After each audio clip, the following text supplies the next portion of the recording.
সম্মানিত করছি, জুলুম খুব ভয়ঙ্কর পাপ, জুলুম খুব ভয়াবহতা পাপ।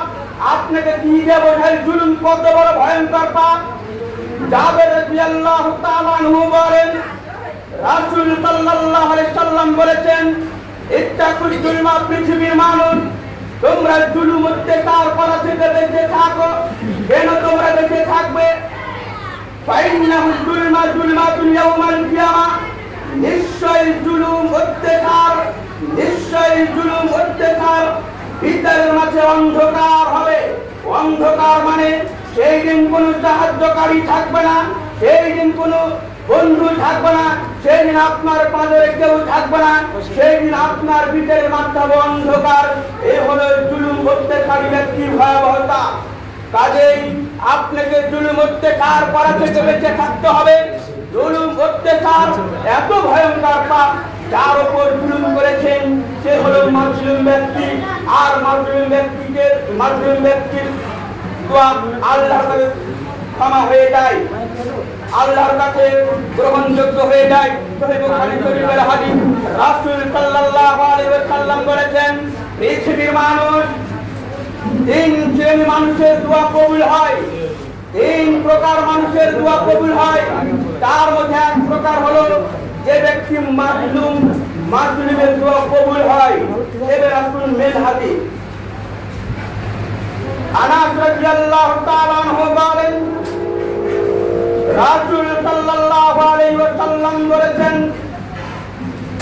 উনজুর আফাদা যালিমান আও মাজলুমান, পৃথিবীর মানুষ তোমাদের ভাই জুলুমকারীকে সাহায্য করো।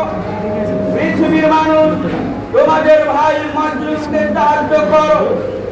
বলু ইয়া রাসূলুল্লাহ সাল্লাল্লাহু আলাইহি ওয়াসাল্লাম, এই কথা শুনে আল্লাহর নবী বললেন, এই কথা শুনে সাহাবীগণ বললেন, হে আল্লাহর রাসূল, হাদা নানজুরহু যালিমান মাজলুমান, মাজলুম ব্যক্তিকে সাহায্য করা যায়, এটা আমরা জানতে পারলাম।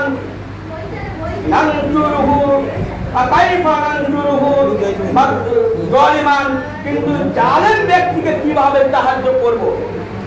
মাজলুম ব্যক্তিকে সাহায্য করা যায়, মাজলুম ব্যক্তিকে সাহায্য করা যায়, এই কথা আমরা জানতে পারলাম, কিন্তু জালেম ব্যক্তিকে কিভাবে সাহায্য করব? আল্লাহর নবী বললেন, তুমি তোমার হাত দিয়ে তাকে সাহায্য করো, তুমি তাকে তোমার জবান দিয়ে সাহায্য করো, মানে তুমি তাকে জুলুম অত্যাচার করা সম্পর্কে দাওয়াতি কাজ করো। অর্থে হাদিস দ্বারা বোঝা যায় যে জুলুম অত্যাচার করা খুব ভয়ঙ্কর পাপ। অতএব জুলুম অত্যাচার করা থেকে বেঁচে থাকতে হবে। সদা সর্বদা আমাদেরকে জালেম ব্যক্তিকে, অত্যাচারিত ব্যক্তিকে দাওয়াত দিতে হবে এই জুলুম সম্পর্কে। ইবনে আব্বাস রাদিয়াল্লাহু তাআলা আনহু বলেন, রাসূল সাল্লাল্লাহু আলাইহি ওয়াসাল্লাম, আন্না রাসূলুল্লাহ সাল্লাল্লাহু আলাইহি ওয়াসাল্লাম বাআসা মুআযান ইলাল ইয়ামানি, রাসূল সাল্লাল্লাহু আলাইহি ওয়াসাল্লাম মুআয বিন জাবালকে ইয়ামান দেশে পাঠালেন। ইয়ামান দেশে পাঠানোর সময় তিনি বললেন, মুআয, ইত্তাকি দাওয়াতাল মাজলুমি, তুমি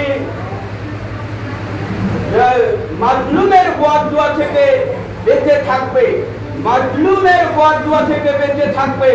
ফাইন্নাহু লাইসা বাইনাহা ওয়া বাইনাল্লাহি হিজাব, কেননা মাজলুমের বদদুয়া আর আল্লাহর মাঝে কোনো পর্দা নেই।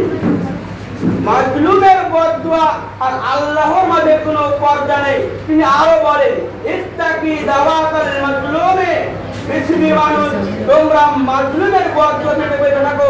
ওয়ালা কানা কাফিরান, যদি সে ব্যক্তি কাফের হয়, ওয়ালা ফাজিরান, যদি সে ব্যক্তি ফাজির হয়, গুনাহগার হয়, যদি সে ব্যক্তি কাফের হয়, যদি সে ব্যক্তি ফাজির হয়, গুনাহগার হয়, তার বদদুয়া থেকে বেঁচে থাকতে হবে।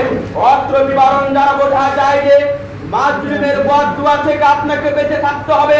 যার উপর আপনি জুলুম অত্যাচার করেছেন, যার উপর আপনি অত্যাচার জুলুম করেছেন, তার বদদুয়া থেকে আপনাকে বেঁচে থাকতে হবে।